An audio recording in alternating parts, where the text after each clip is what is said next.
Salut à tous et bienvenue dans cette nouvelle série qui va cette fois porter sur la métrologie et plus précisément sur le rodage d'un marbre en granit. Alors c'est assez particulier comme opération, c'est effectivement pas très courant, mais très intéressant pour redonner une géométrie parfaite à ce genre de marbre. Alors donc on va voir toutes les opérations, donc on va commencer par la métrologie. Donc bien sûr, bon là c'est un peu les traces de doigts, c'est l'humidité, hein, il fait pas très chaud. Bon, alors l'idéal serait d'avoir des températures de 20 degrés, ce que je n'ai jamais ici quasiment. Donc on va faire ça à température actuelle, on a à peu près 10 degrés, ça ira très bien. Donc ici on a un marbre en granit, donc c'est un marbre de 60 de large par 90 cm de long. Alors le souci de ce marbre, c'est que la géométrie est totalement déformée, donc il est déformé, il est usé. Alors, on va voir comment faire une cartographie donc, de l'usure, donc pour voir exactement où on en est au niveau de la géométrie, et également ensuite, bien sûr, voir comment rattraper tout ça et revenir à un grade. On va essayer d'être à un grade, une classe 0 ou double 0, qui correspond aux classes A ou double A aux États-Unis. Donc j'ai les feuillets américains, j'ai pas trouvé ça en Europe, ou plus difficilement. Donc on va se baser là-dessus. Donc j'ai déjà fait les mesures et je vais vous réexpliquer comment faire, puisque les mesures sont très longues à prendre, hein. En général il y a quand même pas mal de mesures si on veut faire une belle cartographie. Alors je vais vous expliquer comment j'ai procédé, avec quel matériel et comment et de quelle manière, hein. Donc toujours bien nettoyer le marbre. Donc là je pose mes mains maintenant dessus, mais avant les mesures et tout ça, on ne touche pas le marbre de cette manière. Donc je mets des gants, les gants latex ou nitrile pour éviter déjà de mettre les traces de doigts, bien sûr. Tout le matériel utilisé pour la mesure doit être mis quelques heures au minimum avant, au même endroit, pour que tout soit à même température. Donc je les ai mis 24 heures avant à peu près, que tout soit là et prêt à température. Donc ça a déjà été fait. Ensuite, bien nettoyer toujours le marbre, donc à l'alcool ou avec n'importe quel produit spécial marbre, donc ça aussi on trouve. Mais ce que j'utilise, c'est de l'alcool isopropyl, donc celle-ci là. Ça c'est vraiment génial pour nettoyer les marbres, c'est le top. Hein, c'est vraiment un des meilleurs produits pour ça, hein. Donc, ce marbre, alors quand je l'ai eu, était en très mauvais état géométrique. Donc ça c'est clair, il était vraiment usé sur plusieurs endroits de la surface, on avait des différences importantes.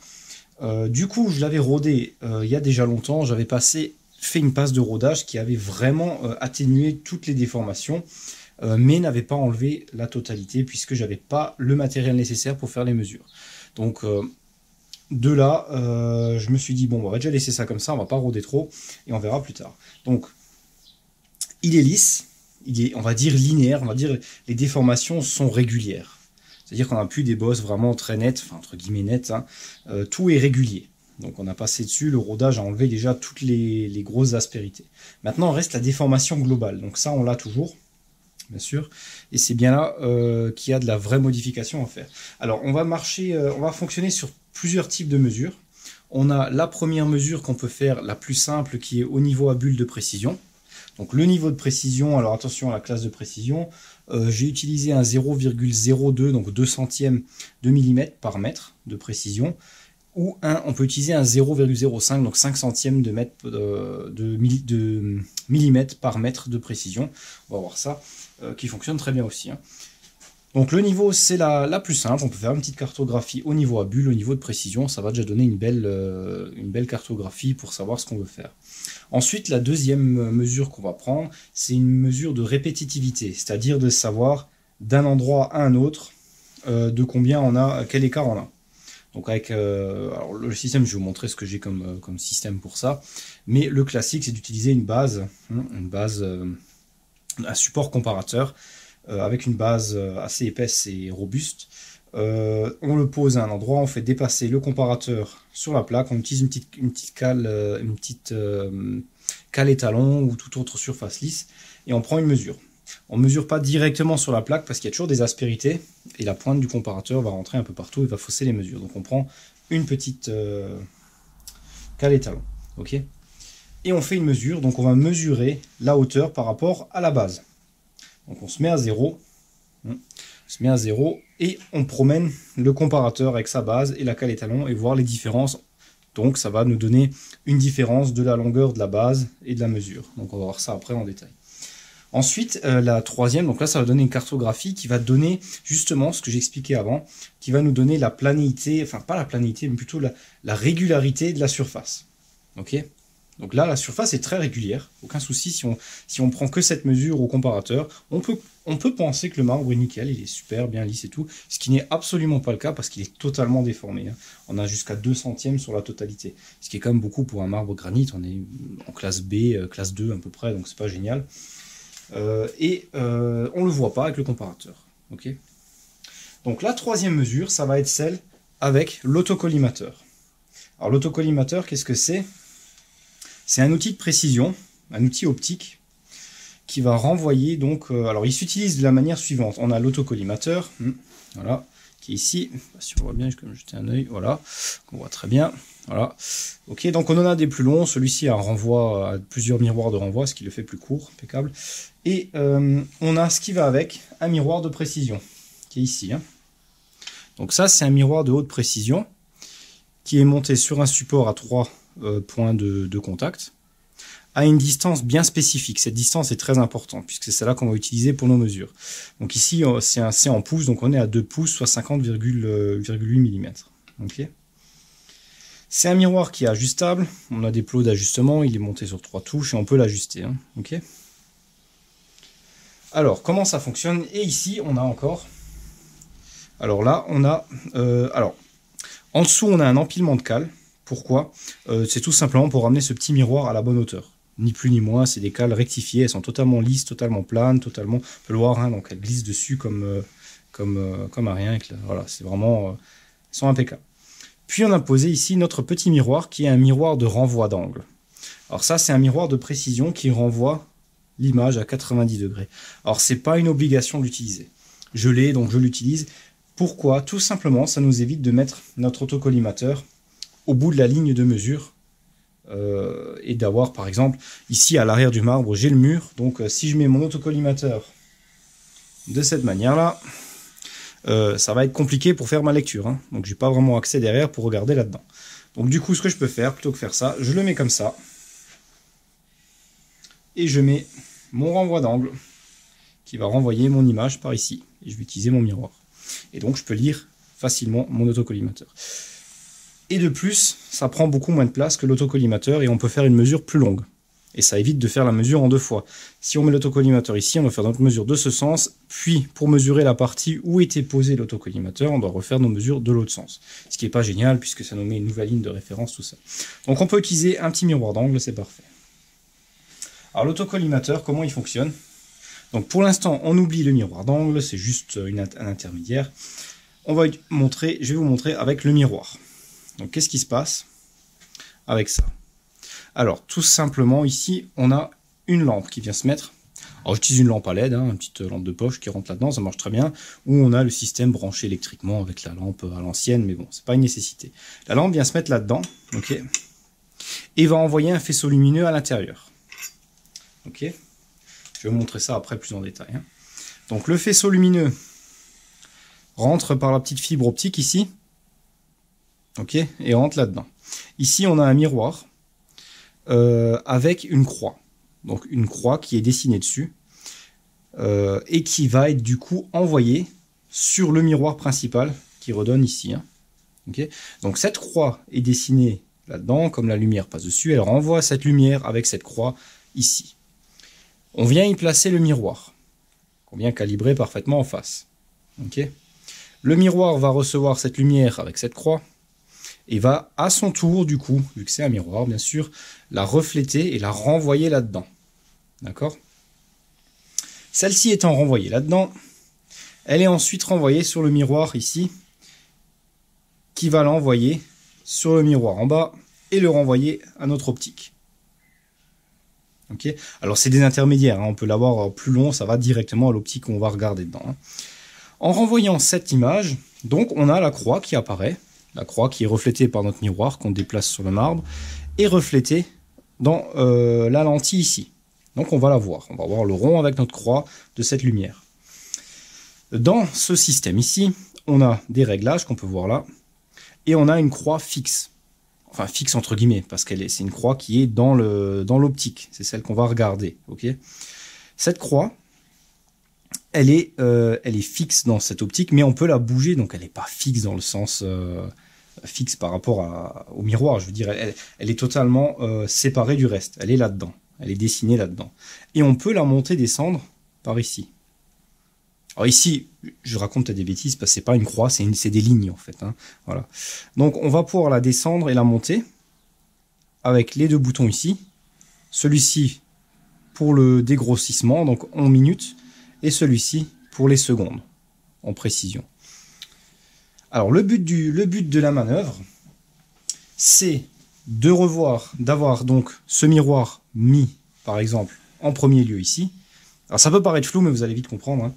Donc on le met en face, devant, et on regarde que notre croix est reflétée dans l'optique. Ok. Et on va aligner un des traits qui est fixe dans cette lentille, on va l'aligner avec notre croix qui est reflétée. Voilà. Ok. Donc on va se mettre à 0 de cette manière, c'est la mise à 0 si vous voulez. Hein. Ensuite on va déplacer notre miroir sans bouger l'autocollimateur bien sûr. Le miroir on va le déplacer de la distance qu'on veut. Alors ici on utilise la distance des pieds, donc chaque fois de 2 pouces, tac, tac, tac, on va faire des mesures tous les 2 pouces. On le déplace le long de la ligne et on regarde où se trouve cette fois notre croix. D'accord ? Si la croix est parfaitement superposée avec notre ligne 0 qu'on a juste fait avant, c'est que notre surface est parfaitement plane. On n'a aucune déviation. Si par contre notre croix est décalée alors vers le bas ou vers le haut, ça nous indique que ce miroir du coup est en angle. Donc il est soit comme ça, soit comme ça. D'accord ? Et c'est ça que vient mesurer un autocollimateur. C'est l'angle du miroir. D'accord ? Avec une précision de 1 seconde d'arc, c'est-à-dire 1 degré divisé par 3600. Ça, c'est la précision de cet autocollimateur. Il y en a qui sont à 0,1 seconde d'arc, hein, c'est encore plus précis. Celui-ci, on peut lire à la limite à 0,5 secondes d'arc, si on veut. Okay. Donc le but, c'est de mesurer la déviation du miroir par rapport à la position 0. Donc là, on est à 0, et après, on regarde de combien il dévie. Donc pour regarder avec précision la déviation, je vais vous montrer ça en pratique à l'intérieur, j'espère que j'arriverai à faire une bonne image. C'est pour la mesurer, on va modifier ici nouveau notre croix fixe pour la réaligner avec la nouvelle position. Et on regarde de combien on l'a bougé, de combien on a dû bouger puisqu'il y a des graduations. Ça va nous donner notre angle de mouvement. Donc l'autocollimateur mesure uniquement un angle, il ne mesure pas une distance de hauteur. Nous, ce qu'on va faire, c'est utiliser, on a du coup un triangle rectangle si vous voulez, hein. C'est-à-dire quand on va modifier notre angle ici, c'est-à-dire il va se mettre en angle, bon là j'abuse l'angle bien sûr, par rapport à la surface horizontale qui est la surface de la première mesure, on forme un triangle rectangle. Et nous, ce qu'on veut connaître, c'est la distance qui se trouve ici. Ok ? Le petit côté du triangle rectangle, c'est ce qui nous donne la variation réelle en microns. Ici en microns ou en centièmes, peu importe. Pour ça, c'est pas compliqué, on prend simplement le sinus de l'angle et on le multiplie, donc l'angle qu'on a mesuré avec l'autocollimateur. Donc il est en secondes, donc on le multiplie d'abord. Il est en secondes, donc oui, on le multiplie par, on le divise par 3600 et ça nous le donne en degrés. On prend ensuite le sinus de cet angle et on le multiplie par la distance ici, la distance de mesure. Et on a la déviation en millimètres. Ok ? Donc, pas compliqué. Bon, ça peut paraître flou. Je vais un peu expliquer ça plus en détail après. Mais en gros, voilà comment fonctionne l'autocollimateur. Donc, c'est un renvoi d'image. C'est un instrument optique qui est très très précis et qui va permettre de mesurer avec grande précision. Donc, on fait pour cela une cartographie complète dans tous les axes, c'est-à-dire qu'on va faire la périphérie, okay, donc du marbre, hein, près du bord, tout le long, on fait le carré entier. On fait une croix dans les deux sens, et les deux diagonales. Ça nous fait 8 points de mesure qui sont utilisés pour faire une cartographie d'un marbre. On peut rajouter des lignes entre si vraiment le marbre est très grand. Donc là, on peut utiliser différentes choses. Hein. Alors le miroir, pareil, si le marbre est plus grand, on peut utiliser des miroirs, on peut mettre une base encore en dessous, plus grande, par exemple 100 mm, c'est aussi 10 cm, c'est assez couramment utilisé. Ici il fait 2 pouces, donc 50 mm, 50,8, c'est parfait. Donc comme expliqué, on lit une déviation d'angle. Okay. Alors, ça ne nous donne pas le point haut ni le point bas, maximum, minimum, ça nous donne juste l'angle du miroir. Donc, si notre marbre est incurvé, on va suivre cette courbe.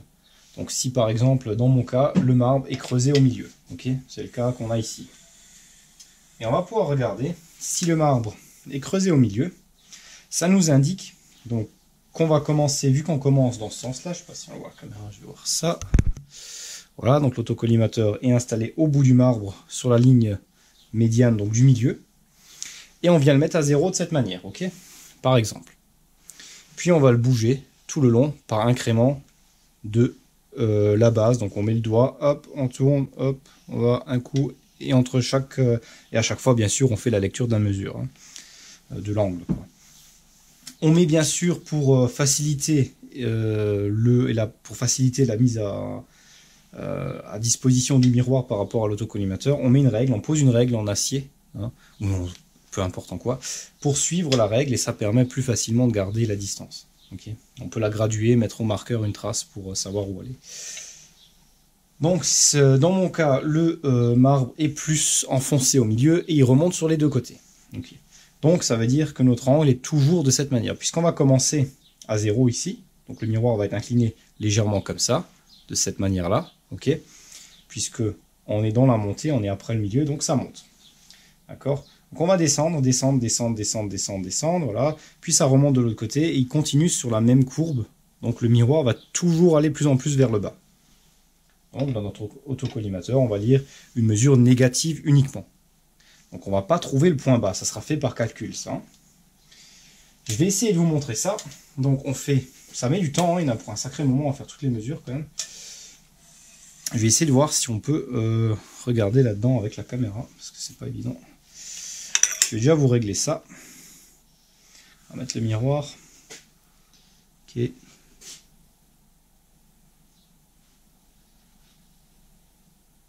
Voilà. On met à 0 grossièrement pour juste vous montrer. Voilà. Et on va le poser ici.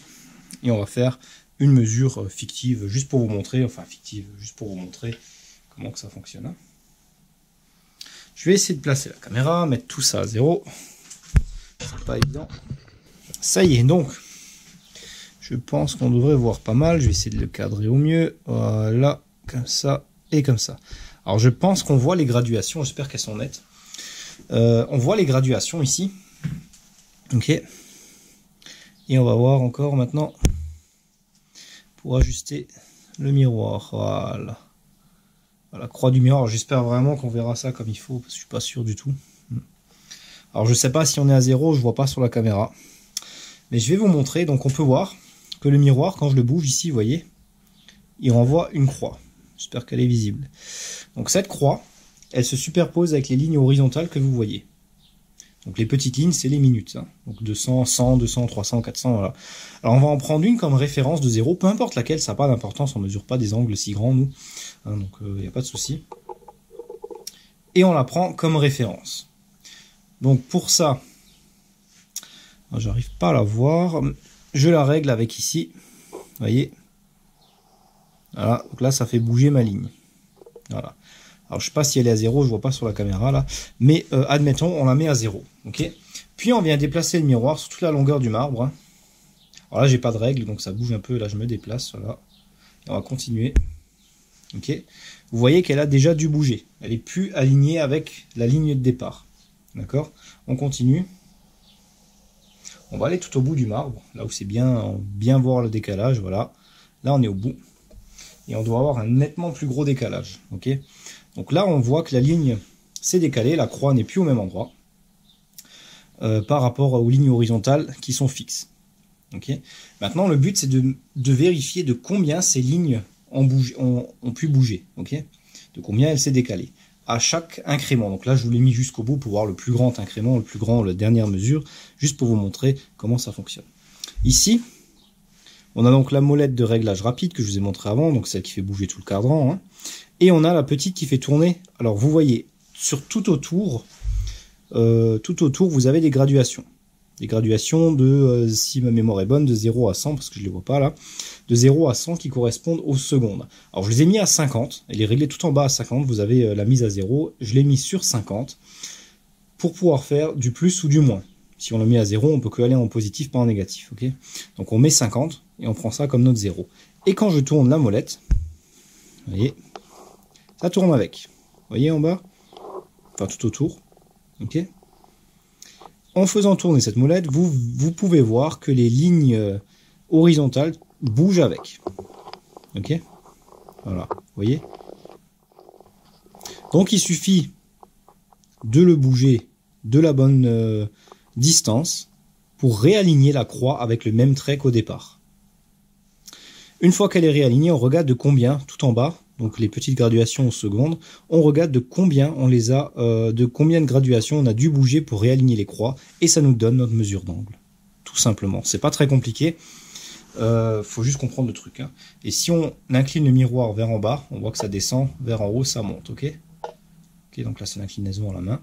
Alors une seconde d'arc, c'est vraiment une très faible distance. Comme dit, c'est 1 degré divisé par 3600. Ça correspond même pas à 1 micron de déviation, je crois que ça correspond à 0, même pas 0,1 micron, puisque dans le cas là, il faut à peu près 4 secondes d'arc pour une déviation de 0,1 micron. Donc on est vraiment sur quelque chose de très précis. Voilà le fonctionnement, donc on déplace le miroir de part et d'autre, tout le long, toute la ligne, et on fait ça tout autour. À ce moment-là, donc on va étendre. Et donc à partir de ce moment-là, donc vous pouvez voir le miroir ici que j'ai déplacé tout le long du marbre, ce qui a donné la mesure que vous avez vue. C'est pas évident à expliquer comme ça, mais voilà, globalement c'est comme ça que ça fonctionne. Donc on fait ensuite un papier. Je vais vous montrer ça.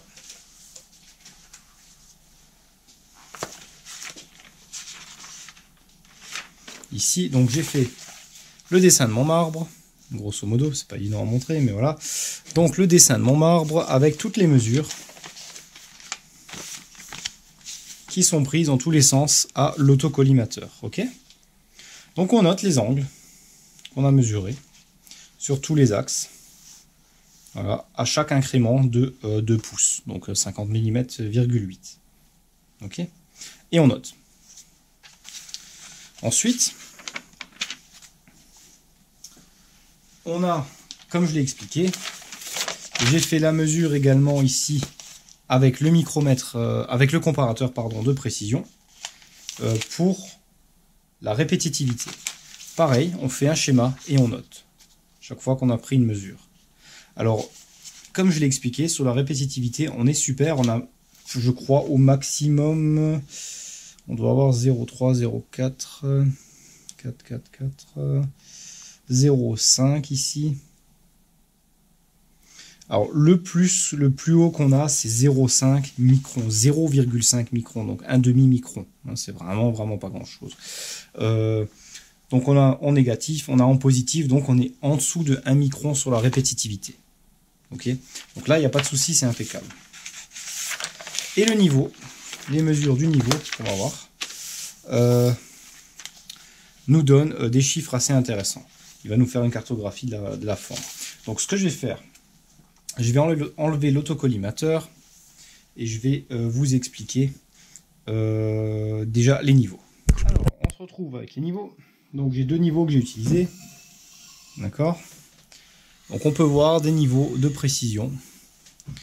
Donc on peut voir la bulle. Hein. Parce qu'on la voit, je sais pas, il y a un peu de reflet là. Donc avec une bulle ici. Donc c'est un niveau de précision à 5 centièmes par mètre. Alors ça veut dire quoi? 5 centièmes par mètre, ça veut dire que chaque graduation que vous voyez là-dedans, donc il y a les graduations, vous pouvez voir, chaque graduation représente un mouvement d'un sens ou de l'autre de 5 centièmes sur une règle de 1 mètre. Voilà, donc si le niveau ne fait pas 1 mètre, mais s'il ferait 1 mètre, et on rajouterait une cale de 5 centièmes d'un côté, on aurait une graduation de dénivelé. Donc c'est ultra précis. Et on a ici, celui-ci, un niveau cadre. Alors le niveau cadre, c'est le même principe, mis à part qu'il a un cadre qui est parfaitement gratté et d'équerre. Donc il est d'équerre et on peut mesurer une surface verticale. Okay, et il a également ici les V pour mesurer les pièces cylindriques. Donc celui-ci, c'est un 0,02, donc c'est un 2 centièmes par mètre. Donc il est un peu plus précis. Il va mesurer une épaisseur de 2 centièmes par mètre sur 1 mètre par graduation. D'accord. Alors, comment fonctionne la mesure par niveau? C'est vraiment la même chose. Hein. On va simplement mettre notre niveau tout le long de la ligne, des 8 différentes lignes que je vous ai montrées avant, sur les schémas. On va le placer sur chaque ligne. Alors j'ai commencé du milieu, il me semble, ou du côté, je ne sais plus. On peut commencer de côté. Donc par exemple, pour la ligne du milieu, ici, on le met au bout de la ligne. On attend. Alors, les niveaux de précision sont relativement lents à avoir la bulle parfaitement précise, hein, parce que c'est vraiment de la précision. Et on va attendre qu'il ne bouge plus. Puis on va regarder de combien de graduation on est décentré. Et on va noter cette mesure.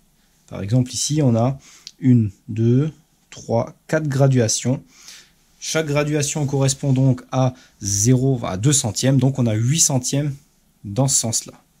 Comme la bulle est par ici, ça veut dire qu'on monte de cette manière-là, de 8 centièmes par mètre à cet endroit-là. Donc si on trace une ligne de 1 mètre qui suivrait la base du niveau, de part et d'autre du niveau, on aurait une ligne qui est 8 centièmes décalée du niveau. Okay. Alors on choisit un côté plus, un côté moins, et on note tout ça.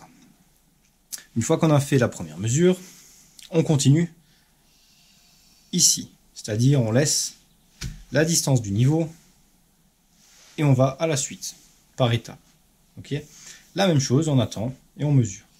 On continue, pareil, on continue, pareil, on continue, et on continue jusqu'au bout. Et on fait la même chose pour toutes les lignes. Okay. Et c'est ce qui va nous donner ce que je vous ai montré avant, ce fameux dessin du niveau. Okay. Donc là, on peut voir les différentes... donc là on a nos 8 centièmes, hein, les différentes mesures. Alors on ne va pas dire qu'on va vraiment mesurer une distance précise. Le but c'est pas que ça soit le niveau. Le niveau, à la limite on s'en fiche qu'il soit juste, qu'il soit calibré sur le niveau. Ce qu'on fait c'est une mesure comparative. On compare différents endroits. Donc peu importe, du moment qu'il est toujours de la même... s'il est décalé du niveau mais toujours de la même manière, ça posera aucun souci. Si votre marbre n'est pas de niveau, c'est pas grave, ça n'a pas d'importance, on fait une mesure comparative. Il faut juste qu'il soit de minimum de niveau pour que la bulle soit quand même à peu près dans sa possibilité de mesure, tout simplement. Et on fait une mesure comparative et on compare le maximum, le minimum. Alors ensuite, ça ne nous donne pas une valeur réelle sur le marbre en lui-même, puisque c'est des valeurs sur 1 mètre. Ça donne juste une bonne indication sur la déformation qu'on a sur le marbre. Et ici, on voit clairement, si on regarde les mesures, qu'on a un point très haut ici, puisqu'on est quand même à plus 11, donc plus 11, 0,11 mm, donc 1/10 sur 1 mètre, hein, attention, qui monte dans le coin là. Donc grâce au niveau, et c'est d'ailleurs ce qui m'a fait vraiment voir que le niveau du marbre, la géométrie du marbre n'est plus bonne. Donc on est au milieu creusé, on remonte beaucoup vers les deux côtés sur la longueur, beaucoup plus dans les coins sont plus hauts, et légèrement sur le sens, sur ce sens-là, sur la largeur du marbre, on a une légère déviation, mais beaucoup moins importante que sur la longueur. C'est vraiment sur la longueur où on a une remontée de chaque côté, hein. Donc il est creusé au milieu. Donc cette mesure nous a donné la bonne géométrie, voilà. Les niveaux de précision, c'est rien de compliqué, hein, c'est vraiment facile à faire. Il faut juste être précis. Attention, ne tenez pas trop longtemps votre niveau en main ou des choses comme ça. C'est un matériel qui est extrêmement sensible à la chaleur, mais vraiment, vraiment très, très sensible à la chaleur. surtout un 0,02 par mètre, donc 2 centièmes par mètre. Si vous laissez le doigt un petit moment d'un côté ou de l'autre, vous allez voir que la bulle, bon, il faut que ça chauffe jusqu'à l'intérieur, mais vous allez voir que la bulle va venir du côté où on a la chaleur, puisque ça va dilater le verre et va changer la position de la bulle. Et là, c'est vraiment totalement faussé. Et c'est vraiment extrêmement sensible, vous pouvez faire le test si vous en avez. C'est incroyable à quel point la chaleur, juste la chaleur des doigts, va faire modifier toute la mesure. Alors comment fonctionne ce type de niveau? Donc on a un tube en verre qui est en général rempli d'éther, donc c'est l'éther qui est dedans, avec les graduations, et il est légèrement bombé, en fait, des deux côtés. Il est bombé à l'intérieur, il est, si vous voulez, c'est pas visible à l'œil nu, il est légèrement plus en inclinaison. Hein, donc il fait une forme convexe à l'intérieur, ce qui permet de bouger selon le niveau. Alors il faut savoir, plus il est convexe et moins il est précis. Plus le convexe est léger et plus il est précis. Okay. Alors quand vous mettez le doigt, ça va modifier justement cette géométrie le temps que la température a monté, puisqu'elle est plus haute d'un côté ou de l'autre, vu qu'on a mis le doigt d'un côté ou de l'autre, et ça va fausser la mesure. Donc très important. Pareil pour le cadre, pour ça qu'on utilise normalement les poignées en plastique ici, pour éviter justement de trop toucher les parties métalliques, ce qui ferait une déformation de la géométrie. Ok. Donc, on va enlever les niveaux, et je vais vous préparer la prochaine mesure. Donc, comme expliqué, rien de compliqué, on place notre niveau partout et on note nos mesures. Hein. Donc je vais préparer maintenant le système de mesure de la répétitivité. Alors nous voilà avec l'appareil qui me permet de mesurer la répétitivité. Donc je vais vous monter tout ça parce qu'il est relativement grand quand même. Voilà. Espérons qu'on y verra quelque chose. Alors qu'est-ce qu'on a ici? Je vais prendre une petite cale. Je vais vous montrer le fonctionnement et les mesures, hein, bien sûr. Alors, qu'est-ce que c'est? C'est un support de comparateur avec un comparateur. Alors vous me direz, ouais, le comparateur est bizarre quand même. Hein. Alors effectivement, on peut faire la même chose avec un support simple, un simple support de comparateur, et un comparateur au micron. Le problème, c'est que c'est pas assez rigide pour faire une mesure précise, même une vraie base bien costaud, c'est très délicat hein, quand même. Ici, on a une base extrêmement costaud, puisqu'elle est prévue pour mesurer des très très petits mouvements. Alors c'est une base à double fonction, je dirais, puisqu'elle a une colonne, ok, et elle permet de mesurer sur son propre plan, donc elle a un marbre si vous voulez intégré, qui est rectifié sur le dessus et rodé. On voit pas très bien parce qu'il y a de la graisse de stockage, hein, pour pas que ça rouille bien sûr. Et ce que j'ai fait, j'ai simplement retourné le pivot ici, le système, pour le mettre de ce côté-là. Puisque la base est très bien faite, c'est une base qui a 3 points de contact parfaitement rodés également, on peut l'utiliser sur un marbre. Okay. Donc, qu'est-ce que c'est? Donc, plutôt que d'utiliser les mesures ici, on mesure là. Donc là, ce qu'on fait, c'est ce que j'expliquais avant, on mesure la distance de hauteur par rapport de la base par rapport au point de mesure.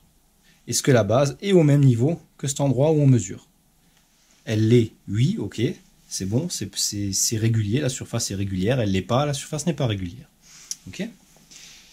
Donc comme dit, ça ne nous donne pas la précision générale du marbre, ça nous donne juste la régularité du marbre, de la surface. Voilà. Alors, ici j'ai utilisé ce comparateur là, pourquoi? Parce que je l'ai, et puis que ça me permet de m'en servir. C'est un comparateur qui mesure non pas au micron, mais à 0,1 micron près. Donc chaque graduation correspond à 0,1 micron. Un peu mieux, voilà. Donc 0,1 micron de précision, c'est-à-dire 100 nanomètres de précision. Ça devient vraiment très très très très fin, quoi. Donc, c'est pas un comparateur à aiguille, c'est un comparateur optique. Pourquoi? Tout simplement parce qu'en haut on a une ampoule au-dessus là, donc il faut le brancher, qui vient transférer la lumière vers le bas. Donc ici on a le système de mesure qui dispose d'un miroir qui va renvoyer l'aiguille, enfin pas l'aiguille mais ce qui va correspondre à notre graduation de mesure, qui va la renvoyer sur les graduations. Okay. Donc c'est un système optique, donc de très haute précision. Je vais vous montrer ça. Alors ici la touche en bois c'est juste pour mettre à 0, pour enlever notre pièce. Donc on va déjà le débloquer parce qu'il y a le système là. Hop, voilà. Et je vais vous montrer comment ça fonctionne. Donc ça, c'est juste pour lever notre touche, hein, c'est tout. Okay, on va brancher ça. Voilà. On va mettre une cale étalon que j'utilise pour... voilà. Est-ce qu'on voit bien la vidéo? Je pense que oui. Donc là, on n'est pas tout à fait à 0. On va refaire une passe pour voir si on est bon. Ok, on a l'ajustement fin ici. Hein. Alors là, on remarque que c'est passé au rouge. Pourquoi? Alors, je vais vous montrer ça. Ça n'a pas réellement d'importance. Mais je vais vous expliquer. Alors, on va se mettre globalement à 0. Voilà. À peu près à 0. Hein. Donc, le rouge, on a un masque, un filtre rouge, un filtre vert. Alors, c'est tout simplement les butées. On peut les régler. Voilà, par exemple, hein, on va la ramener jusqu'en haut, jusque là. On voit rien là pour l'instant, c'est normal. Voilà, là on est passé ici. En fait, notre butée, elle se décale. Notre butée, pardon, notre filtre rouge se décale de là jusque là. On peut le décaler, le mettre où on veut. Donc, c'est-à-dire que là, toute la partie à partir d'ici sera rouge. Et l'autre côté, c'est du vert. Donc, tout l'autre côté sera vert. Alors, c'est quoi? Ça permet simplement de dire bon ou pas bon. Quand on utilise en industrie, par exemple, on passe en dessous, c'est rouge, c'est pas bon. On passe en c'est vert, c'est bon. Ou on peut l'utiliser comme un minimum, le vert, et un maximum, le rouge. C'est simplement des butées réglables, vu que c'est optique, donc c'est fait par ici. Hein, donc, ça n'a pas vraiment d'importance. On va laisser le rouge, il est un peu plus visible, hein, jusque là. Ok. Et on est à 0. On peut voir que la base est très rigide, même si on appuie fort dessus, ça bouge seulement de... Même pas une graduation, ce qui correspond à 0,1 micron, donc c'est vraiment très très petit. Okay. Voilà. Hop, ça stabilise et ça met notre graduation. Parfait. Ok. Donc on va balader tout ça avec ça sur le marbre, partout, dans le sens de nos 8 lignes et voir les différences de mesure. On revient ponctuellement au point de départ, donc là je le mets ici pour la caméra, mais le milieu, j'ai mis le milieu comme point de départ pour mon 0. Et on revient au point de départ de temps à autre pour voir que notre 0 est toujours à 0. Okay, et on vient balader, donc là on sait qu'on est à 0 de là à là. On vient le mettre ici, par exemple, hop, on le décale, et on regarde. Là on a 0,5 microns de différence. Donc on a plus 0,5 microns, d'accord ? On est de 5 microns, 0,5 microns plus haut ici par rapport à la base. Par rapport aussi au point 0 qu'on a pris avant. Okay, donc c'est ça en fait le principe de cette mesure. Hein. Donc c'est vraiment rien de spécial. On revient ici. Regarde qu'on est à 0. Donc on est toujours à 0. Quasiment hein, un peu de choses près. On n'est pas exactement au même endroit, mais ça changera. C'est comme ça qu'on mesure donc notre répétitivité sur tout le marbre. Ok.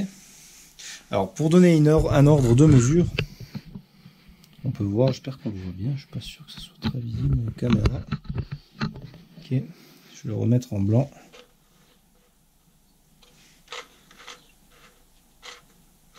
Voilà. Pour donner un ordre de mesure, j'ai ici une deuxième cale étalon, qui est un empilement de 2 cales, pour faire 1 centième juste de plus que celle-ci. Donc ça c'est 2 mm. Ok. Et celle-ci, c'est 2,01 mm. Donc on a 1 centième de plus et on va voir jusqu'où ça va aller. Voilà. Vous voyez qu'on est tout en bas ici. Donc quasiment, elle ne fait pas tout à fait 1 centième. Hein, donc c'est des cales de classe 1. Donc voilà, c'est normal. Donc là, on parle de microns. Hein. Donc 10 microns égale 1 centième. Donc voilà notre mesure de cale étalon, notre différence de 1 centième. Et ce que je voulais aussi vous montrer, quand je vous parlais avant de la température, regardez. On met par exemple cette cale en dessous, donc on est à peu de choses près à 0. Si on bouge un peu, on sera bon parce qu'il y a quand même des variations. Hein. Donc c'est vraiment 0,1 micron. Et on va prendre cette cale, on va la tenir en main pour la chauffer légèrement. Hein. Et vous allez voir à quel point la température juste corporelle va modifier la géométrie de cette cale. Donc je vais la garder quelques secondes en main. Et on va refaire une petite mesure. Donc c'est intéressant parce que ça permet vraiment de faire une mesure par rapport à ça et voir comment que ça varie. Hein. Je la garde en main. Et on va la replacer en dessous. Assez assez rapidement parce que le marbre est quand même relativement froid, hein, donc ça va vite refroidir. Là, hop. Et on peut voir qu'on est... Là, ça baisse, hein, on avait 0,6 microns de plus juste avec la température corporelle. Et là, on va voir, ça commence à baisser, on arrive déjà à 0,5, 0,4 bientôt, puisque la température est en train de baisser sur la pièce. On souffle un peu dessus et ça continue à baisser. Et ça va revenir jusqu'à 0 progressivement quand la température baisse. Donc on peut voir ce que environ... même pas 28, 25, 25 degrés de différence par rapport à la température de la pièce. Et encore, je pense pas que ma cale était déjà à 37 degrés. Et ça continue à baisser. Hein. Donc on peut voir à quel point la température joue un rôle, un facteur essentiel dans la précision. Voilà donc le système de mesure. Alors on n'est pas obligé d'utiliser ça. Moi j'utilise vraiment ça parce que, déjà parce que je l'ai. Puis c'est un outil relativement rare. Et je suis assez content de cet outil, c'est très très précis et c'est très intéressant, ça permet d'étudier certaines choses et c'est pas mal. Donc si vous n'avez pas ça, bien sûr ça fonctionne aussi, hein. Une base, par contre une base très rigide, c'est vraiment important vu qu'on mesure au micron. Et un comparateur, alors je vais vous montrer le comparateur qu'il faudrait au minimum, je pense, le type de comparateur qu'il faut au minimum faire une mesure de haute précision, c'est le comparateur de ce type là. Ok. Alors ça c'est un comparateur au micron de haute qualité, enfin de haute précision surtout. Hein. D'accord, on peut voir l'aiguille. Hein. C'est un système à aiguille sur lequel on peut faire une mise à 0 par cardan. Et là on a nos petits les traits rouges qui correspondent à ce que je vous ai montré en rouge et vert ici, qui sont les minimums maximum qu'on peut ajuster. Ok, ils sont réglables par derrière ici. Hein. Ok, on peut voir. Ok. Et là, de l'autre côté. Ok. Voilà. Donc, celui-ci, ce genre de comparateur, a à peu près le même tube en bas, le même principe de fonctionnement. Et il rentre sur le support ici, donc moi je l'utilise là-dessus, hein, si besoin. Et ça permet de faire une lecture au micron. Mais une lecture de précision, rigide et vraiment top, quoi. Alors, ne pas oublier, ces comparateurs ont toujours un système de verrouillage ici. C'est une bague qui se tourne jusque là, hop, et là ça fonctionne plus. Ça permet de le mettre en mode, le garder en mode repos. Donc je pense que c'est vraiment quelque chose, c'est vraiment ça qu'il faut, hein, si vous voulez faire une mesure de précision. On en trouve pour pas très cher, hein, si voilà, c'est pas. Après c'est sûr que c'est pas quelque chose qui est à la portée de tout le monde non plus, je comprends, puisque c'est assez spécial comme travaux. Et c'est surtout bien de pouvoir mesurer quand même pour savoir où on en est. Alors si c'est sur l'autocollimateur, c'est pareil, je vous le montre, c'est juste à titre, c'est plus à titre pédagogique qu'autre chose, puisque franchement c'est pas évident à trouver. J'ai eu la chance d'en avoir un à très très bon prix, donc sinon je l'aurais pas acheté, j'avoue, juste pour moi personnellement, je n'ai pas suffisamment l'utilité pour dépenser 1000 euros, c'est ce genre de choses qu'on se trouve dans les 1000-1500 $, je dirais, parce qu'en France on les trouve pas vraiment, en Europe c'est très délicat. J'ai eu la chance d'en avoir un aux enchères pour une centaine d'euros. Bon, j'ai pas hésité, je me dis bon allez, on va se lancer là-dedans et voir ce que ça vaut. Donc pareil pour le miroir, j'ai aussi reçu à très bon prix parce que les miroirs sont très très chers. J'ai aussi eu ça avec et j'ai dû un peu le modifier, le refaire propre et le recalibrer. Mais dans l'ensemble, je me suis dit ça serait cool de faire une vidéo là-dessus en essayant d'expliquer au maximum, même si c'est pas évident à expliquer. J'essaye de l'expliquer, alors le truc c'est d'essayer de l'expliquer le plus simplement possible, parce que c'est sûr que la majorité des gens qui vont regarder n'ont pas la connaissance dans le domaine optique, que je n'ai pas spécialement non plus d'ailleurs, donc j'essaie d'expliquer ça de façon plus simple. Okay, donc voilà pour la mesure de répétitivité. Alors si vous avez un marbre et vous avez un doute, moi ce que je vous conseille c'est déjà d'utiliser les niveaux de précision, ça c'est à la portée de tout le monde. Et le niveau de précision de au moins 5 centièmes par mètre va vous donner une super indication sur l'état de votre marbre. Mais vraiment une très bonne indication. Hein. Donc, une fois que tout ça est fait, je vais vous montrer les calculs pour l'autocollimateur. Puisque ici, il n'y a pas de calcul à faire. Hein, on fait le minimum, maximum, on regarde combien on est. On va voir la norme. Qu'est-ce que nous dit la norme des différentes classes. Et on va voir ensuite, une fois que toute la partie métrologie. Alors je sais, c'est une vidéo qui a beaucoup de théorie, hein, il y a beaucoup à dire, beaucoup à expliquer, parce que c'est pas évident à comprendre. Et une fois qu'on aura vu toute cette théorie, tout ce blabla de théorie, on va passer au rodage. Alors le rodage du marbre, il se fait comment? Il faut déjà un marbre à roder. Donc une plaque à roder, c'est un marbre en fonte spécial pour le rodage, sur lequel on va incruster de la poudre de diamant, de différents types de grains. Alors on va utiliser, alors il faut plusieurs marbres de rodage en fait, ou comme moi j'ai un marbre de rodage à 2 faces. Donc une face pour dégrossir, une face pour finir. Donc il faut la grosse poudre de diamant pour déjà enlever et ramener géométriquement le marbre à la planéité totale, et ensuite la fine pour donner le fini. Okay. Le rodage se fait à sec, de préférence, puisque ça permet de voir qu'est-ce qu'on enlève et où ça s'enlève, puisque les points hauts vont partir en premier, ça donne déjà une bonne visibilité. Et ensuite, bien sûr, bien nettoyer pour revenir enlever tous les grains de diamant, ça c'est très important, et refaire une vérification, une mesure à l'autocollimateur, au niveau et au système de répétitivité. Donc laissez-moi enlever tout ça et je vous reprends. Alors ensuite, on passe rapidement sur les calculs. Je ne vais pas m'éterniser là-dessus parce que si ça intéresse vraiment du monde, je ferai peut-être éventuellement une vidéo séparée. Parce que les calculs sont relativement complexes, enfin pas vraiment complexes mais longs. Ils sont longs à expliquer c'est pas vraiment le but de la vidéo, c'est pas d'expliquer ces calculs de l'autocollimateur. Mais si ça intéresse du monde, on pourra faire une vidéo consacrée spécialement à l'autocollimateur. Hein. C'est tout à fait faisable, il n'y a pas de souci.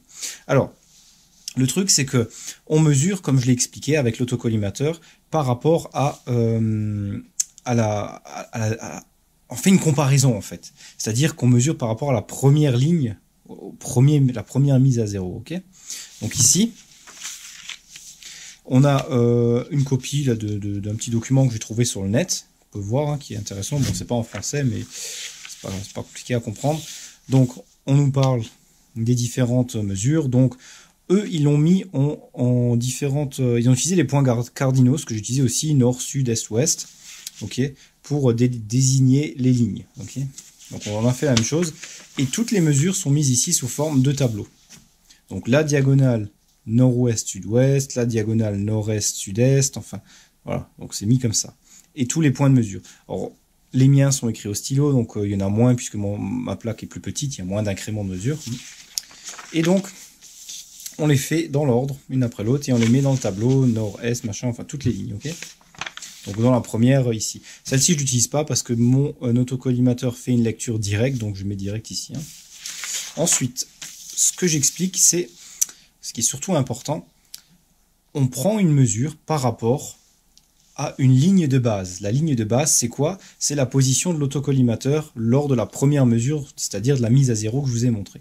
Et ensuite, toutes les autres mesures sont faites par rapport à cette ligne. Mais cette ligne, on ne sait pas si elle est droite, on ne sait pas si elle est de niveau, on ne sait pas où elle est.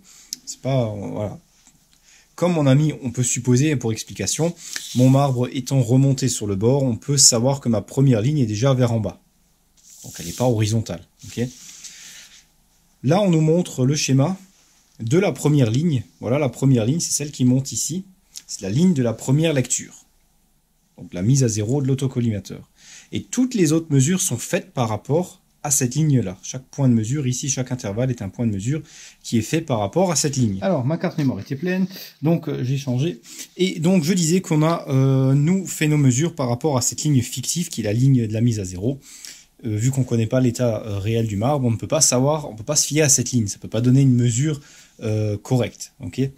Donc, par tous ces points et toutes ces corrélations qu'on va avoir par rapport aux différents points de mesure et aux différentes mises à zéro de cette ligne, justement, puisqu'on a cette ligne est recalibrée à chaque fois qu'on change l'autocollimateur de position, on va pouvoir en déduire une corrélation par rapport à l'horizontale. Okay. Donc ici, on peut voir là l'horizontale, qui est représentée par la ligne droite. Okay. Donc ici, les incréments des différentes mesures. Okay. Chaque fois qu'on déplace le miroir. Okay. Et la courbe qu'on voit ici, c'est la planéité du marbre. Okay. Ce qui représente sur tout l'axe de mesure la planéité. Alors, il est relativement, ça paraît important ici, mais c'est vraiment des écarts minuscules. Hein. Donc pour ça, les calculs sont expliqués là-dedans. Si ça intéresse quelqu'un, ce document se trouve facilement sur Internet, hein, calibrer une plaque. Alors c'est en anglais bien sûr, mais l'idéal serait de faire, je pense que si j'arrive à trouver le temps, faire un tableur Excel qui nous fait les calculs automatiquement en rentrant les données. C'est pas des calculs très compliqués, mais c'est des calculs assez longs à faire, parce que vous voyez, il y en a des centaines là à faire. Donc ici on rentre, pour dire rapidement, on rentre rapidement, c'est facile puisqu'on met ici simplement les valeurs qu'on a mesurées à l'autocollimateur en secondes d'arc. Enfin, ici c'est en 0,1 seconde d'arc, hein, donc on rajoute un 0. Enfin, on fait après un décret de la virgule d'un rang. Ensuite, on a la somme. Donc, on calcule la somme pour chaque... donc ça, c'est les deux diagonales, c'est les principaux, c'est vraiment les mesures principales. Et ensuite, on a les lignes, hein, okay, périphérie et centrale en dernier. Donc, pour les diagonales, et pour les autres, pareil d'ailleurs, on fait la somme de toutes les mesures. Donc, on additionne la valeur par celle en dessous et on met le résultat ici. Et on additionne pour voir le total de toutes les mesures. Okay, ça, c'est la première chose à faire dans toutes ces colonnes ici. Hein. Ensuite, le facteur de correction qui va permettre justement de faire les calculs suivants. C'est pas une valeur importante en soi pour la valeur elle-même, c'est pour les calculs. Hein. Donc, toujours, alors pour utiliser cette technique, il faut faire un nombre de mesures impair. Okay, toujours un nombre de mesures de déplacement du miroir impair. Pourquoi? Alors tout simplement pour que lorsqu'on est sur la mesure du milieu, il reste un nombre pair de chaque côté. Par exemple, dans le cas ici, je crois que j'ai, on va prendre le plus court pour bien montrer, on a ici 8 mesures, j'ai fait 8 mesures, 9 mesures, pour que au moment où je suis sur ma ligne du milieu, j'ai 4 mesures de chaque côté, puisqu'on part du milieu pour les points suivants. Okay, donc 4 et 4, ça permet d'avoir un nombre pair de chaque côté, pour tomber juste sur les calculs. Donc c'est ce qui est demandé dans la description. Hein. Alors, le facteur de correction, il va se calculer comment? Alors, il est expliqué ici. Si on voit quelque chose de comme il faut à la caméra. Alors, le facteur de correction, pour l'avoir, il suffit de diviser la somme des mesures. Alors attention, on est en négatif, hein, ici. On voit bien, c'est noté négatif, parce que tout simplement, nos valeurs sont négatives sur le miroir. Hein. Tout simplement, l'angle fait, donc la pente remonte. Si on a positif, on met positif. Hein. Donc ça, on en tient compte, c'est important. Donc on prend la somme totale de toutes les valeurs de chaque tableau. C'est des tableaux séparés pour chaque ligne. La somme totale, donc ici 2500, ou dans leur exemple, moins 280. Moi, c'était moins 2500, pour voir que j'ai beaucoup plus de dénivelé qu'eux, parce que le marbre est en moins bon état. Et on divise ce chiffre par le nombre de mesures qu'on a prises, ce que j'expliquais avant, 9 mesures ici par exemple, moins 1. Okay, moins 1 pour la ligne du milieu, la ligne qu'on est en cours de mesure. Donc moins 1 ici, donc ça fait 8. On divise par 8, ça nous donne le facteur de correction qu'on va noter. Dans leur exemple, c'est chez eux, ils ont 21 mesures ici. Okay, donc 21 mesures, le total c'est moins 280, divisé donc par 21 moins 1, toujours moins une ligne. Ça nous fait donc 20, donc moins 280 divisé par 20, ça fait moins 14. Moins 14, c'est le facteur de correction. Okay. Et on va commencer uniquement pour les diagonales, déjà, pour donner la base, pour établir la base, on utilise les diagonales. On va commencer au milieu. Donc par exemple, on va commencer au milieu et on va inverser le signe. Okay. Donc tout est en négatif. On va prendre, alors ne regardez pas ce que j'ai écrit moi, regardez ce qui est imprimé. Donc on va prendre le milieu de nos valeurs. D'où l'intérêt de prendre un nombre impair, on prend la ligne du milieu. Ici, c'est la ligne, donc on avait dit qu'il y en avait 21, donc la ligne numéro 11, ce qui nous en laisse 10 de chaque côté, qui doit être ici. Donc là, moins 104, on le transforme ici en plus 104. Dans la colonne 5, ça me permet de remplir la colonne 5. Donc plus 104, et on vient rajouter notre facteur de correction de chaque côté. On va commencer du milieu. Tout ce qui est en dessous du milieu, on additionne. Donc plus 14, notre facteur de correction est de moins 14 ici, mais on nous donne l'information de tout ce qui est à plus de la moitié est positif et l'autre négatif. Donc on additionne et après on soustrait. Donc on continue, plus 104, donc ici, plus 14, ça fait 118, donc plus 118. Hein. Plus 14, ça fait plus 132, plus 14, plus 146, on additionne plus 14 à chaque fois, ok. Puis ensuite, on revient compléter le reste de la colonne, le haut, donc après le milieu. Cette fois-ci, on soustrait 14. Donc moins 14, ça fait plus 90, moins 14, plus 76, ainsi de suite. Et on arrive même dans les négatifs jusqu'à moins 36. Voilà comment on remplit cette colonne pour les deux diagonales. Donc ça, c'est les diagonales. Okay, alors ils sont notés, diagonale nord-ouest, sud-ouest, qui correspond donc nord-ouest, sud-ouest. Donc là, on a le nord. Donc nord-ouest, c'est la diagonale ici. Okay, et l'autre, c'est la diagonale ici. Attention de prendre les mesures du bon sens, comme il est indiqué ici, dans les flèches, pour pouvoir remplir le tableau de la bonne manière. Okay, donc ça, c'est le facteur de correction. Il donne donc la colonne numéro 5, pour remplir la colonne numéro 5. Ensuite, on peut remplir la colonne numéro 6. Donc une fois que ça c'est fait, que c'est rempli, on va additionner les deux ici. Donc la colonne 4 et 5, ensemble, nous donnent la colonne numéro 6. Ok. Donc, alors, qu'est-ce qu'il nous donne ici? On va regarder ça.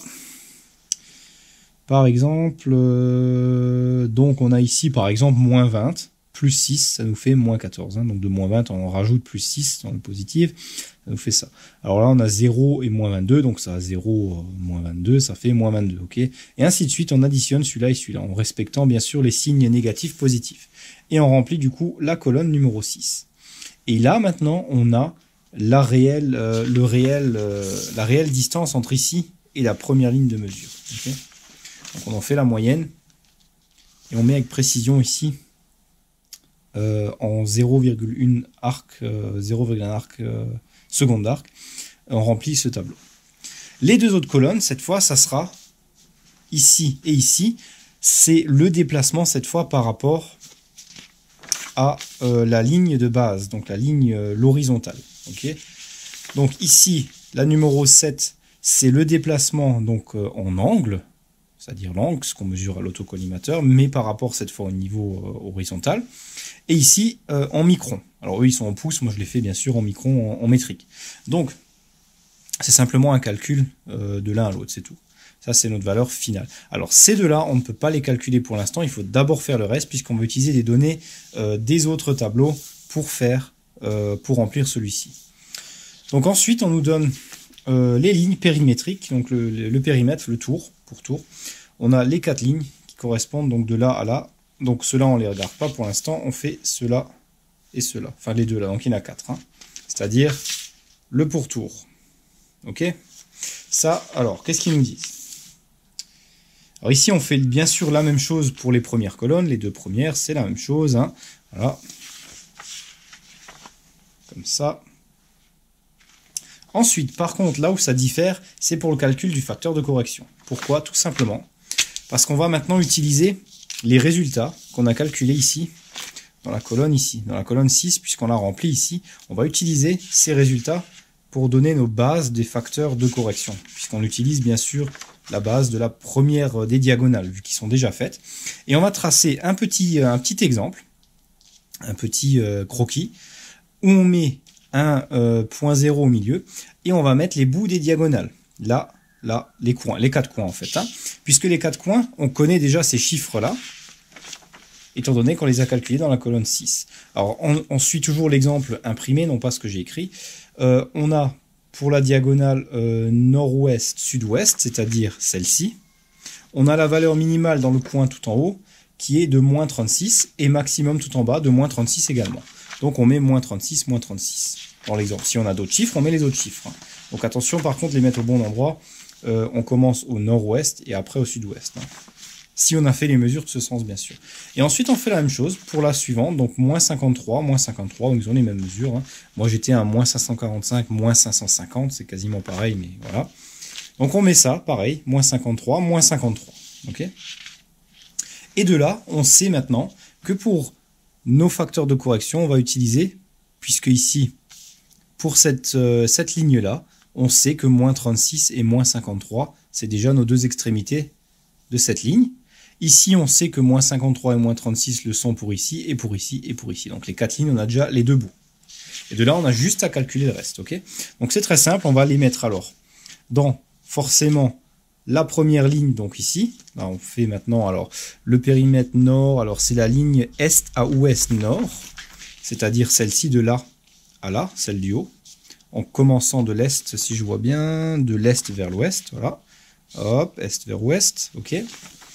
Donc, on va mettre la première valeur qui est de moins 53. Sur le tableau, 5 et 6 également, puisque ici c'est 0 plus 53, ça fait moins 53, donc on peut déjà la remplir. Donc moins 53, ok, vu que c'est la valeur du début de notre ligne, qui est ici, celle qu'on a calculée dans la diagonale avant. Donc cette diagonale-ci, puisqu'on est sur celle-ci. Donc moins 53, dans les deux premières cases ici. Puis tout en bas, on va faire, on va pas utiliser donc le moins 53, puisque c'est alors laissez-moi regarder, vu qu'ici c'est moins 36, puisque la ligne elle s'arrête ici. Donc moins 36, on va le rentrer uniquement cette fois par contre dans la ligne numéro 6, dans la dernière partie de la ligne, dans la toute dernière mesure, puisque c'est le bout carrément donc de la c'est le bout ici de la ligne, ok. Alors, on ne met rien par contre dans la dernière ligne de la colonne 5, puisque ça, on l'a pas encore calculé. Ok, vu que là, on se base sur la ligne ici. Donc forcément, là, on l'a mis au début, puisque c'est une logique. Puisqu'on peut pas, on a 0 ici, c'est forcément la même chose. Ici, ça sera pas la même chose, puisque il faut faire un calcul. D'accord, comme on l'a fait ici. Donc là, le moins 36 qu'on retrouve là, on peut le mettre ici. D'accord. Donc ça, c'est important à mettre. Et maintenant, on va faire tout simplement le calcul. Alors, qu'est-ce qu'il nous est? Il nous donne la description ici. Voilà. Alors, pour trouver maintenant le facteur de correction des lignes, on utilise la formule suivante. Donc, la colonne 4. Donc, on prend la valeur maximale de la colonne 4, celle qu'on a de l'addition, les fameuses additions qu'on a déjà pu faire partout. Donc, moins 199. Entre parenthèses, et moins 36, donc celle qui est ici. Ok, celle qu'on a rentré la valeur juste avant. Donc 199, puisque les deux sont des signes négatifs, on en a un qui s'annule, donc on est à moins donc 199 du coup, et non pas moins, vu qu'on met entre parenthèses. Ça nous fait moins 36, ça fait plus 163 du coup, vu que là on annule le signe. Donc on n'est plus à moins 199, on est à 199. Attention, puisque les signes sont inversés. Donc, on a du coup 163 qu'on va rajouter ici. Donc on regarde toujours l'exemple imprimé. Du coup, on sait qu'on a ici moins 36, 163 ici, et moins 53 ici, puisqu'on a déjà pu le mettre. Maintenant, on n'a plus qu'à déduire la relation entre les chiffres, puisqu'elle est linéaire. Okay, donc on va déduire cette relation, d'accord, en faisant tout simplement un calcul tout bête, c'est-à-dire ici, on a la première valeur et la dernière qui est moins 153, moins, donc le chiffre moins 153, moins 163. Ça nous fait moins 216. Donc on additionne les deux sont négatifs ici ensemble. Donc 53 plus 163, ça fait 216. Comme c'est négatif, ça fait moins 216. Ok. Donc ça, on a moins 216 à retenir. Et on divise de nouveau, comme on a fait au début, par le nombre de mesures moins 1. Okay, donc ici, ils ont fait, pour cet exemple-là, ils ont fait combien par le total de mesures Alors, ils ont fait 17 mesures en tout. Donc impair. On enlève une ligne pour rester en paire et avoir le même nombre de chaque côté. Donc 16. Et on fait donc diviser par 16. Ok, donc dans l'exemple ici, moins 216 divisé par 16. Alors ça nous fait du coup un chiffre, un facteur de correction de moins 13,5. D'accord. Donc comme avant on avait 14, ici on a moins 13,5. Et on fait la même chose, sauf que là du coup on a une différence notable. C'est qu'on va, comme on a un chiffre à virgule, alors soit on arrondit, soit on l'utilise comme ça, chiffre à virgule, ou alors on alterne, une fois 14, une fois 13, une fois 14, une fois 13, alors, au lieu de faire 13,5. Ok, donc ça c'est faisable aussi, il n'y a pas de souci. C'est ce qu'il nous donne comme solution ici. Ou alors on arrondit et ça nous donne une précision un peu moins bonne, mais ça ne change pas grand chose. Donc on note ce facteur de correction. Et du coup, on commence sur la colonne numéro 6 à ajouter le facteur de correction, comme on l'a fait avant pour les diagonales. Voilà, donc facteur de correction, ok. Et on le rajoute donc ici, plus à chaque fois, et on remplit. Alors, simultanément, donc on commence le moins 53, on l'a déjà, le plus 163 aussi, vu qu'on va calculer juste avant, et on rajoute à chaque fois, moins 53, plus 13, 5, ou alors, comme dit, ils ont fait ici, une fois plus 13, comme ici, une fois plus 14, plus 13, plus 14, plus 13, plus 14, plus 13, 14, jusqu'au bout, et on doit arriver à 163 au bout, ok? Donc ça, c'est cool, c'est bon, on peut le faire. Alors, on fait la même chose pour tous les autres, ok? Sauf les lignes de centre, puisque les lignes des centres, on n'a pas encore toutes les dimensions nécessaires. On va venir tout de suite. Ici, on va faire donc maintenant les lignes, les 4 lignes périphériques doivent être faites de cette manière-là, pour tout ça. Alors, bien sûr, les chiffres, on va tout simplement rentrer. Donc là, on a rentré 53 et 36, donc moins 53, moins 36. Pour la ligne du bas, ben, on va rentrer les chiffres qu'on a ici. Là, c'est aussi moins 36, moins 53, mais c'est inversé. Hein. Pareil, pour cela, on prend les extrémités et on les inclut là-dedans. Dans le premier, les deux, la première ligne de la colonne 5 et 6, et la dernière de la 6 uniquement. Voilà, ok? Donc ça, c'est important. Du coup, on a pu faire ce calcul-là et remplir cette colonne. Et maintenant, il suffit de faire la même chose qu'avant, additionner les deux pour donner le résultat de la colonne numéro 6. Donc celui-là plus celui-là. Et on remplit la colonne numéro 6. Ok? De la même manière. Et on fait la même chose pour les deux autres ici. Les trois autres ici, donc toutes les périphéries. Ok? Une fois qu'on a fait tout ça, on va pouvoir passer maintenant. Donc toujours la ligne 7 et 8 ne peut pas être remplie pour l'instant. Donc on va maintenant passer aux lignes de centre. Alors, la ligne de centre, c'est un peu différent. Alors, pour ça, c'est très simple. Maintenant qu'on a fait nos lignes périphériques, on va pouvoir remplir les numéros du milieu. Effectivement, puisque on prend le milieu, ici. Donc, d'où l'intérêt encore d'avoir un chiffre impair pour prendre la ligne du milieu et avoir le même nombre de chaque côté. Donc, on peut voir qu'on a moins 57 pour une des petites et moins 65 pour l'autre. Donc, ça doit être ici. On prend celle du milieu, donc colonne 6 bien sûr, et moins 65, donc c'est le milieu de la ligne, ici, ok. On fait la même chose pour la ligne là, donc moins 57, et pareil pour les grands, donc c'était plus 24 je crois, hein. Voilà, plus 24 et plus 11, et on les rajoute sur les lignes. Donc là, on a maintenant nos points de départ, comme avant, des lignes du centre cette fois. On a les extrémités des lignes, ok. Donc du coup, comme on a nos extrémités, on peut maintenant faire la même chose, le même principe de calcul. Donc on remplit bien sûr toujours la colonne numéro 3, bah celle-là c'est les mesures. La numéro 4, on fait les additions comme on a fait au début. Hein. Donc ça, toujours la même chose. Donc ensuite on va faire... Alors qu'est-ce qu'ils nous disent? On va regarder ce qui est dit quand même pour pas raconter de bêtises. Hein, parce que retenir tout ça par cœur, ça fait quand même une bonne... pas mal de choses à faire. Alors ici on va commencer... Alors, on convert la colonne numéro 4, comme les autres. Ensuite, la figure 5, on entre les valeurs du milieu, ce que je viens de vous expliquer.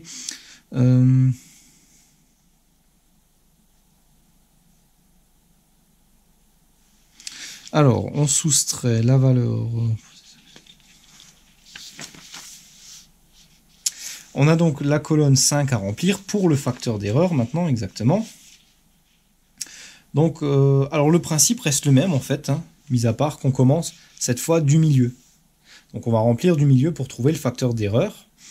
Moins 400, alors eux ils ont mis moins 65 et moins 65. Donc ici c'est notre ligne ici, voilà, donc on utilise les extrémités.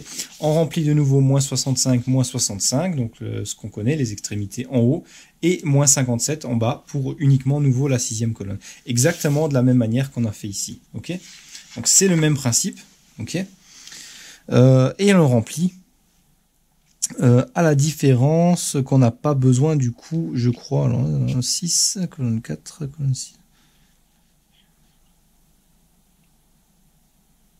Alors la même chose, voilà, donc effectivement, on soustrait de l'un le maximum à celui-là, et on fait diviser par le nombre de colonnes moins 1. Donc c'est exactement la même chose, hein, donc il n'y a pas de différence. Et on complète de la même manière. Okay, donc on continue, c'est exactement, donc vous revisionnez ce que je viens de vous expliquer avant, c'est la même chose. Hein. Okay. Ensuite, une fois qu'on a fait ça, on va enfin pouvoir remplir la colonne 7 et 8. Alors, petite différence pour les lignes de centre, c'est qu'on a une colonne 6A. Alors la 6A, qu'est-ce que c'est la colonne 6A? Alors, vous voyez, tout est plein. La colonne 6A, je vais vous expliquer ça. Là, la colonne 6.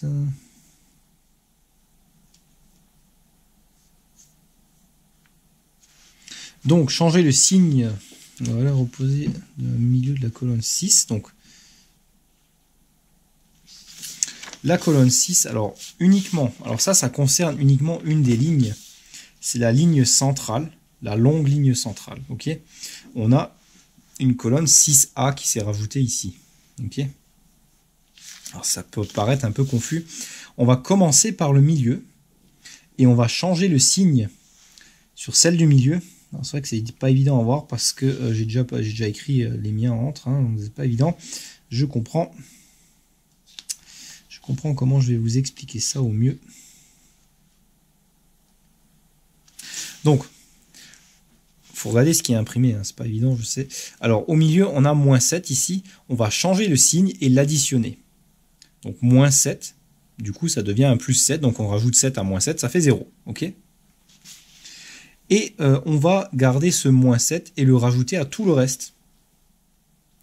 Donc, on prend la ligne du milieu. Ici, c'est moins 7, c'est un autre chiffre, on fait pareil. On change le signe, donc c'est un moins, ça devient un plus. Et on l'additionne à ce même chiffre. Okay, donc là, ça devient forcément 0. Et ce chiffre, donc là, c'est plus 7 du coup, on l'additionne à tout le reste. Donc ici, c'est 8, ça devient moins 1. Donc moins 8 plus 7 égale moins 1, et ainsi de suite. Ici, par exemple, moins 37 plus 7, ça fait moins 30. Okay, et on remplit cette colonne de cette manière-là. D'accord ? Là, c'est la 6A, elle est importante à remplir de cette manière. Donc, c'est pas très compliqué à faire. Hein. Il y a pas voilà, on prend le milieu et on change le signe, on l'additionne à tout le reste. Ok ? Ça, c'est la colonne, c'est la petite particularité de la colonne 6A qui va permettre de donner une référence. Donc, ensuite, on a ici, pour remplir la colonne numéro 7, alors la colonne numéro 7, c'est vraiment pas compliqué. On va chercher le chiffre le plus bas dans toutes les colonnes numéro 6 et pour la ligne centrale, la 6A. On va chercher le chiffre le plus bas, dans les négatifs, donc du coup, hein, voilà. Donc ici, dans l'exemple imprimé, c'est moins 68 qui est ici. C'est le chiffre le plus petit qu'on a, le plus bas de tous les colonnes 6 et 6A incluses. Hein. Donc c'est moins 68. Ok ? Donc on retient, moins 68, c'est le chiffre le plus bas. Alors, on nous dit quoi ? Voilà, donc de vérifier tout ça. Ok, hein,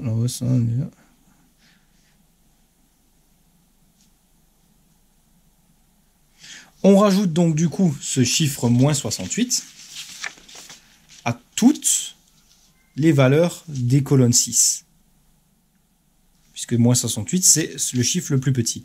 On l'additionne à toutes les colonnes numéro 6 et ça nous donne le résultat de la colonne numéro 7 à chaque ligne, hein, donc moins 68. Et ça va nous donner du coup cette fois l'arc, l'angle, par rapport non plus à la ligne de base, mais à la ligne horizontale.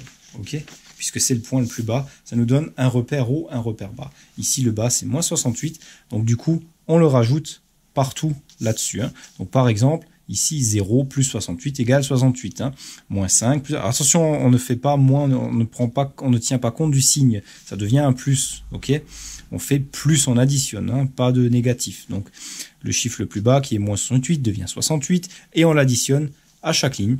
Okay, donc ici, moins 36 plus 68 égale plus 32. 32 tout court, quoi. Tout sera en positif de toute façon. Hein. Et on le rentre dans la colonne numéro 7, et on fait la même chose pour tout. Alors, particularité pour la ligne du centre, on additionne avec la colonne 6A. On ne tient plus compte de la colonne 6 pour cette partie-là, hein, pour la ligne du centre. Okay, voilà, tout simplement.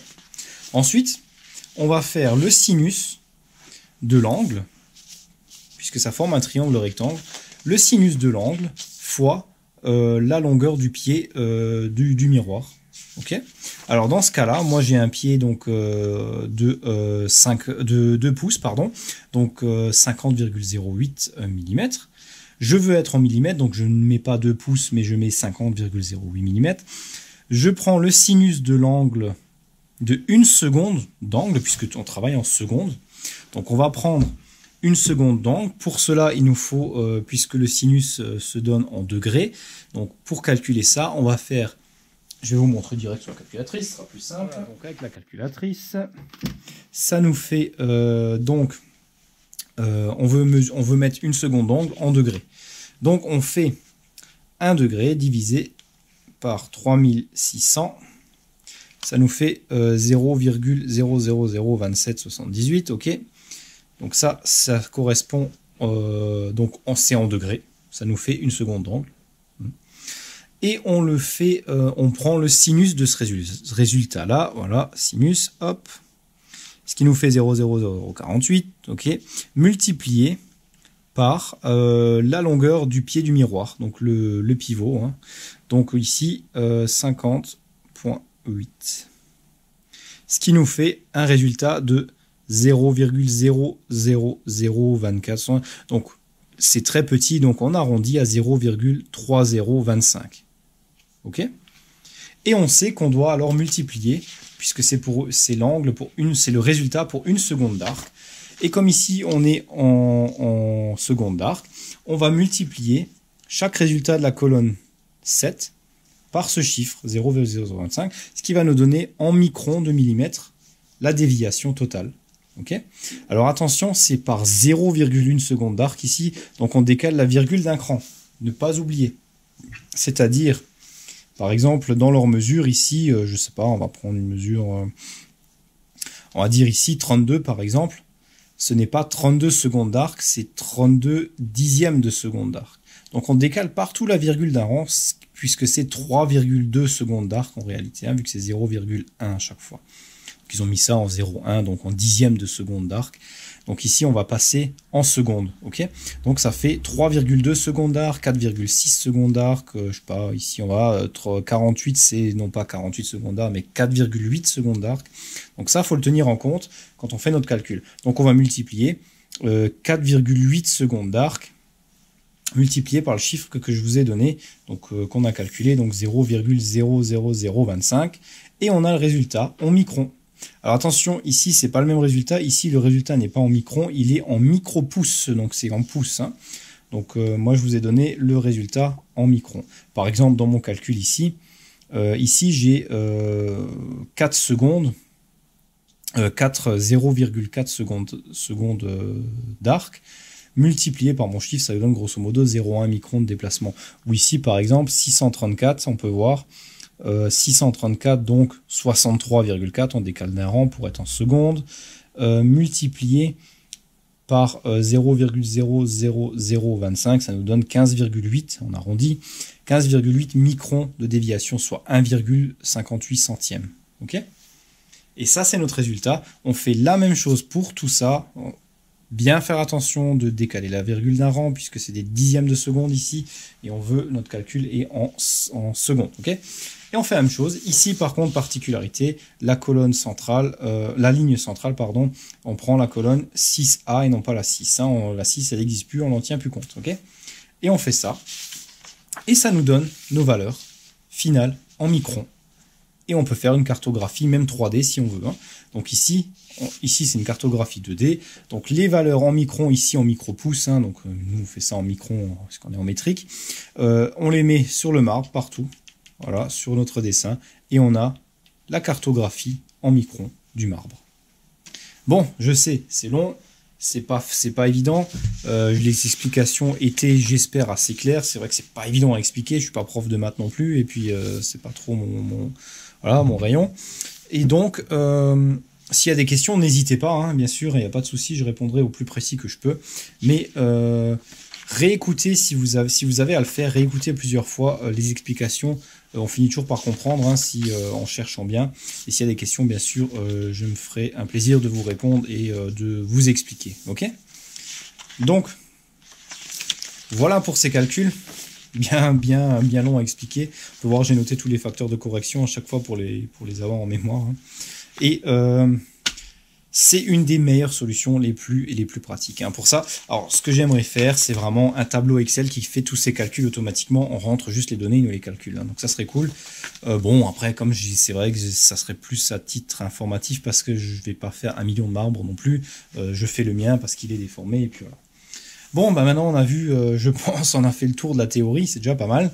Et on va pouvoir passer à la pratique, enfin, au rodage en lui-même. Donc on va voir la plaque de rodage, comment mettre la poudre de diamant, qu'est-ce qu'il faut utiliser, et faire ça au mieux.